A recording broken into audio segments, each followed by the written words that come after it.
उपासना के मार्ग में उपासक को ऐसी दृढ़ भावना बनानी है कि चाहे हमारे शरीर को भयानक पीड़ा मिले, अपमान मिले, तिरस्कार मिले, चाहे हमारा मन हमारे खिलाफ हो जाए, भोगों में आकर्षित कर दे, या विश्व हमारी निंदा करने लगे, मुझे किंचन मात्र भी कोई भय नहीं, अपने मार्ग में अटल रहूंगा।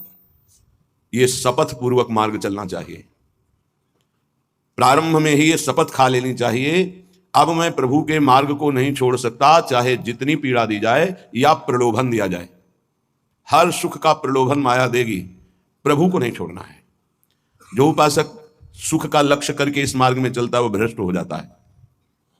वासनाएं साधना से दब जाती हैं, मिटती हैं भगवत साक्षात्कार या ब्रह्मबोध से। भगवत साक्षात्कार या ब्रह्मबोध तक पहुंचने के लिए उपासक को बहुत ही स्वभाव में गंभीरता, सहनशीलता ये लानी ही होगी। अगर वो गंभीर स्वभाव का नहीं है, अपनी बातें दूसरों से बताएगा तो परमार्थ से वंचित हो जाएगा। अनुभव की बातें या अपनी कमी की बातें दोनों नहीं बतानी। इष्टदेव जान रहे हैं, गुरुदेव जान रहे हैं, दूसरा कोई हमारे हृदय का परिवर्तन नहीं कर सकता। अगर हमारे हृदय का परिवर्तन कर सकता है तो हमारा आराध्य देव कर सकता है।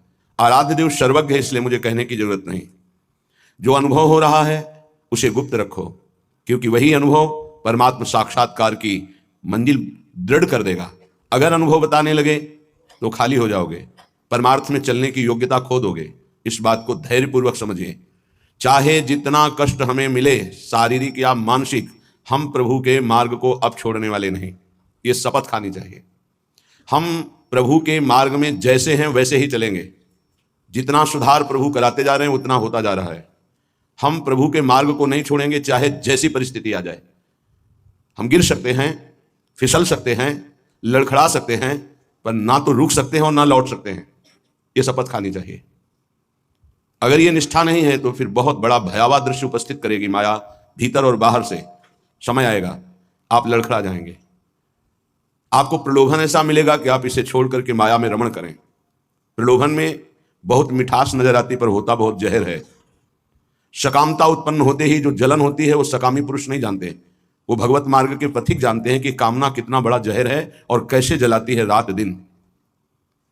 इसलिए उपासक को निष्कामता पर ही अपनी स्थिति स्थापित करनी चाहिए। सकामता को तत्काल काटना चाहिए। अगर सकामता रही तो 20 वर्ष साधन करने के बाद भी वो भ्रष्ट हो जाएगा। इस शब्द को बहुत सूक्ष्मता से अनुभवपूर्वक बोल रहे हैं।